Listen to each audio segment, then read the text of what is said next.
22 अक्टूबर को भी दिल्ली में हवा का स्तर बेहद खराब। सीपीसीबी के मुताबिक 22 अक्टूबर 8 बजे करीब दिल्ली का औसत AQI 317 मापा गया। 22 अक्टूबर सुबह से ही दिल्ली NCR में ग्रेड 2 लागू हो गया है।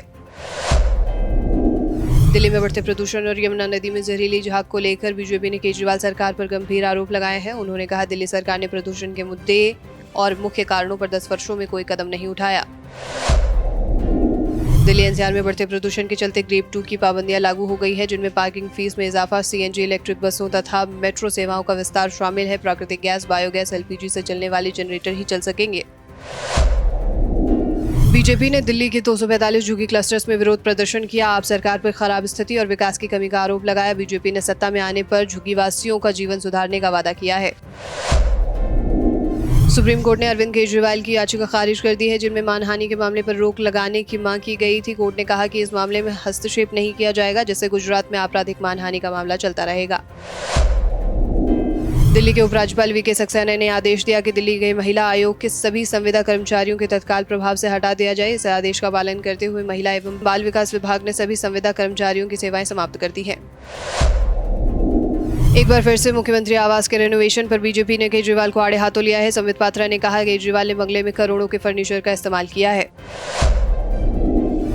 दिल्ली में प्लॉट के नकली कागज दिखाकर 85 लाख रुपए की ठगी की गई है। एक व्यक्ति को 3 लोगों ने DDA कर्मचारी बनकर प्लॉट बेच दिया और नकली दस्तावेज दिए। शख्स जब प्लॉट की रजिस्ट्री कराने पहुंचा तो अधिकारियों ने बताया दस्तावेज फर्जी हैं।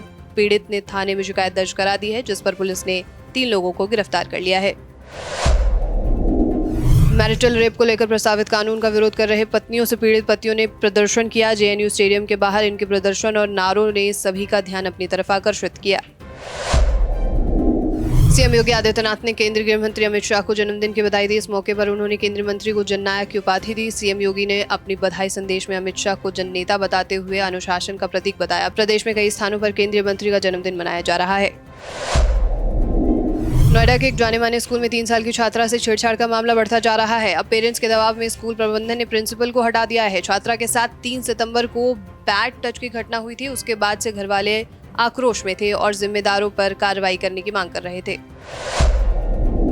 गौतम बुद्ध नगर के जिलाधिकारी मनीष कुमार वर्मा की अध्यक्षता में सड़क सुरक्षा को लेकर महत्वपूर्ण बैठक हुई है। इस दौरान ब्लैक स्पॉट कम करने, ओवरलोडिंग वाहनों पर लगाम लगाने, अनफिट स्कूल वाहनों को रोकने, सड़क दुर्घटनाओं पर अंकुश लगाने की योजना पर चर्चा की गई है।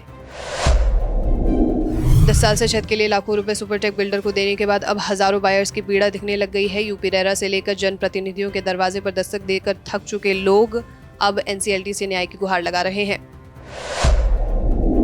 गाजियाबाद के वसुंधरा में रहने वाले प्रीतम सिंह साइबर ठगी का शिकार हो गए हैं। डिजिटल अरेस्ट करने के बाद अधिकारियों ने बताया कि प्राथमिक जांच में लग रहा है कि वो आइडेंटिटी थेफ्ट का शिकार हुए हैं। बैंक अकाउंट के वेरिफिकेशन से वो बच सकते थे। आरोपियों ने बताया कि उन्हें उनके अकाउंट के रुपए CBI के बताए खातों में भेजने होंगे। शेयर मार्केट में निवेश करने पर मोटे मुनाफे का झांसा देकर करीब 1.25 करोड़ रुपए की ठगी का मामला पुलिस के सामने आया है। पुलिस ने पंजाब नेशनल बैंक के डेप्यूटी मैनेजर समेत 2 कर्मचारियों को अरेस्ट कर लिया है। पुलिस का दावा है कि आरोपी साइबर ठगों को बैंक खाते उपलब्ध कराने में शामिल थे। पुलिस इस मामले में अब तक 8 लोगों को अरेस्ट कर चुकी है।